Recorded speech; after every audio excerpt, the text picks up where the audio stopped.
श्री कन्हैयालाल महाराज मंदिर आमली आस्था, चमत्कार और भक्ति का संगम। महाराष्ट्र के धुले जिले के साकरी तालुका में स्थित श्री कन्हैयालाल महाराज मंदिर सिर्फ एक मंदिर नहीं बल्कि भक्ति, चमत्कार और आध्यात्मिक ऊर्जा का अनोखा केंद्र है।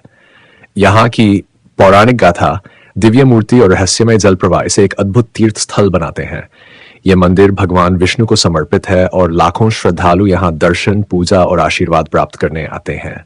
पौराणिक कथा, चमत्कारी मूर्ति की दिव्य उपस्थिति। कहते हैं मुल्हेर के राजा मकरध्वज भगवान विष्णु की भक्ति में लीन थे।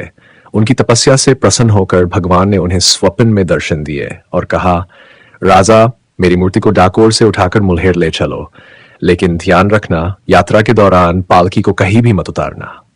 राजा ने भगवान की आज्ञा मानी और पालकी में मूर्ति रखकर यात्रा शुरू कर दी। लेकिन जब वे आमली गांव के पास पहुंचे तो गर्म और थकावट से बेहाल हो गए। उन्होंने सोचा बस कुछ क्षण रुककर विश्राम करें और भगवान की पालकी को एक पीपल के पेड़ के नीचे रख दिया। जैसे ही उन्होंने विश्राम पूरा किया और पालकी उठाने की कोशिश की, अरे ये तो हिल ही नहीं रही थी। राजा और उनके सैनिकों ने पूरी ताकत लगा दी, लेकिन मूर्ति को अपनी जगह से हिला तक नहीं पाए।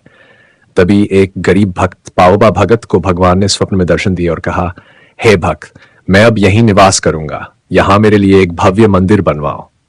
और फिर क्या था? भक्त पावबा भगत ने अपनी पूरी श्रद्धा से इस मंदिर का निर्माण किया, जो आज भी हजारों भक्तों की आस्था और चमत्कार का केंद्र बना हुआ है। नाभि से बहता जल, ये कोई साधारण मूर्ति नहीं। इस मंदिर की सबसे अनोखी बात है कि भगवान की मूर्ति की नाभि से निरंतर जल प्रवाहित होता रहता है।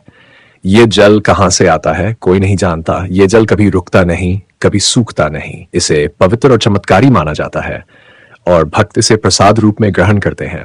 यही कारण है कि श्रद्धालु इसे भगवान का दिव्य आशीर्वाद मानते हैं और इसे सभी दुखों और बीमारियों से मुक्ति दिलाने वाला अमृत मानते हैं। वार्षिक मेला भक्ति का महा